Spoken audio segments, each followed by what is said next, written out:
नमस्कार मंडळी. सध्या सोशल मीडियावर एक चेहरा हा तुफान जास्त चर्चेत आहे. का? कारण याच्यात आहेत अक्षय खन्ना. अक्षय खन्ना यांनी हा जो रोल केला आहे त्याच्यात त्यांचा लूक बघून सोशल मीडियावर जास्त धुमाकूळ हा गाजलेला आहे. अक्षय खन्ना यांनी असुरांचे गुरु शुक्राचार्य यांचा हा रोल परफेक्टपणे केलेला आहे. तसेच त्यांच्या दाढी, घनदाट मिशी व त्यांच्या जो शुक्राचार्याचा लूक आहे याची सोशल मीडियावर खूपच मोठ्या प्रमाणात ही चर्चा होत आहे. पण या गोष्टीत मेन प्रश्न नेमकी असा आहे की शुक्राचार्य हे देवतांविरुद्ध का लढत आहेत व महाकाली हे शुक्राचार्यांविरुद्ध का लढत आहेत किंवा या दोघांची लढती एकमेकांसोबत का आहेत. चला जाणून घेऊया ते आजच्या या व्हिडिओ मार्फतमधून. नमस्कार, मी Pranav Kolhe. News Express 24x7 चॅनलमध्ये तुमच्या सर्वांचं मी स्वागत करत आहे. मंडळी, अक्षय खन्नांना आपण अनेक वेगवेगळ्या भूमिकेमध्ये बघितले आहे, पण त्यांची ही वेगळीच भूमिका आहे. या भूमिकेमध्ये ते सहसा ओळखू येत नाहीत. त्यांचा या भूमिकेचा अवतार खूपच वेगळा आहे. यात त्यांची लांब पांढरी दाढी, मोठमोठ्या जटा, विस्कटलेल्या जटा व कपाळी धार्मिक टिळा आहे. त्यामुळे अक्षय खन्ना याला ओळखणे हे साहजिकच खूपच मोठे आव्हान आहे. पण यातच एक गोष्ट ध्यानात घ्यावी लागेल. शुक्राचार्य हे काही व्हिलन नाही. हे असुरांचे गुरु सुद्धा मानले जातात. पौराणिक कथांमध्ये त्यांना मोठा महाकालांचे भक्त पण म्हटल्या जातात. शुक्राचार्य हे असुरांचे गुरु मानले जातात. पण ह्यात एक गोष्ट लक्षात ठेवावी लागेल. ते असुरांचे गुरु जरी असले तरी त्यांच्याकडे ज्ञानाचा हा प्रचंड सागर होता. त्याच ज्ञानाच्या सागरामध्ये त्यांना एक विद्या ही खूप चांगली येत होती. ती आहे संजीवनी विद्या. या संजीवनी विद्यामध्ये मृत माणसाला किंवा व्यक्तीला जिवंत करण्याची विद्या त्यांना येत होती. त्यामुळे हा नुसतं रागीट स्वभावाचा नाट्य नसून यात ज्ञान, शक्ती, रणनीती या सगळ्या गोष्टींचे हे वर्णन चांगल्या स्वरूपात आपल्याला बघायला मिळेल.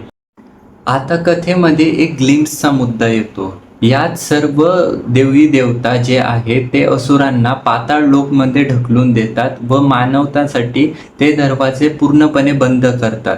याच गोष्टींचा शुक्राचार्यांना राग येतो. त्यांना वाटते की हा असुरांवर खूप मोठा अन्याय झालेला आहे व ते असुर व मानवजात या दोघांमध्ये भेदभाव करत आहेत. त्यामुळे हा वाद छेडल्याची शक्यता ही ग्लिम्समध्ये दाखवण्यात आली आहे. शुक्राचार्यांना असे वाटते की असुरांवर अन्याय हा झालेला आहे आणि म्हणूनच ते पुन्हा असुरांची शक्ती जागी करण्याच्या तयारीत दिसतात. त्यांचा उद्देश केवळ देवतांविरुद्ध युद्ध करण्याचा नाही, तर त्यांच्या कथानकानुसार मानवजातीवरही मोठा धोका निर्माण होतो. ग्लिम्समध्ये शुक्राचार्य राक्षसी शक्तींना एकत्र करण्याच्या दिशेने जाताना दिसतात आणि रक्तबीजाला मानवजातीचा नाश करण्याचा आदेश दिला जात असल्याचे दाखवतात आणि इथून सुरू होते धर्म विरुद्ध अधर्माची लढाई. आता खरी उत्सुकता इथे आहे की महाकाली कुठे आहे, कारण पिक्चरचे नावच महाकाली आहे. या सर्व गोष्टींमध्ये ट्रेलरच्या शेवटच्या भागात आपल्याला महाकालीची खूप मोठी रुद्ररूप पाहायला भेटला आहे. त्यानुसार शेवटच्या भागात आपल्याला देवीच्या शक्तीचा अंदाजाही झाला आहे. देवी कालीच्या रूपातील श्रिया रेड्डी यांची झलकही प्रेक्षकांच्या लक्ष वेधून घेत आहे. म्हणजे एका बाजूला शुक्राचार्य असुरांची शक्ती आणि दुसऱ्या बाजूला महाकाली दैवी शक्ती, आणि याच संघर्षाभोवती संपूर्ण सिनेमाची मोठी कथा उभारणार आहे. पण इथे एक महत्त्वाची गोष्ट, शुक्राचार्य हे पारंपरिक कथांमध्ये महाकालीचे थेट शत्रू म्हणून नेहमीच दाखवले जात नाहीत. म्हणून सिनेमात पौराणिक कथांमध्ये स्वतःची सिनेमॅटिक इंटरप्रिटेशन किती केली आहे हे चित्रपट रिलीज झाल्यानंतरच स्पष्ट होईल.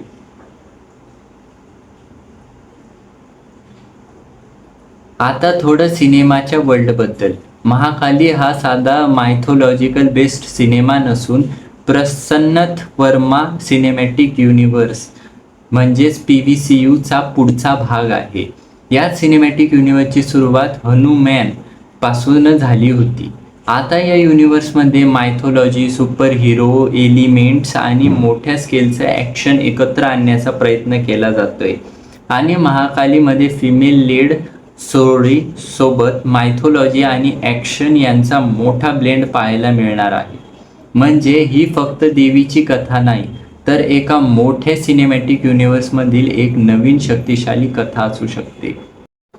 तर मित्रांनो, या चित्रपटाच्या ट्रेलरमध्ये तुम्हाला नेमकी कोणती भूमिका ही आवडली आहे?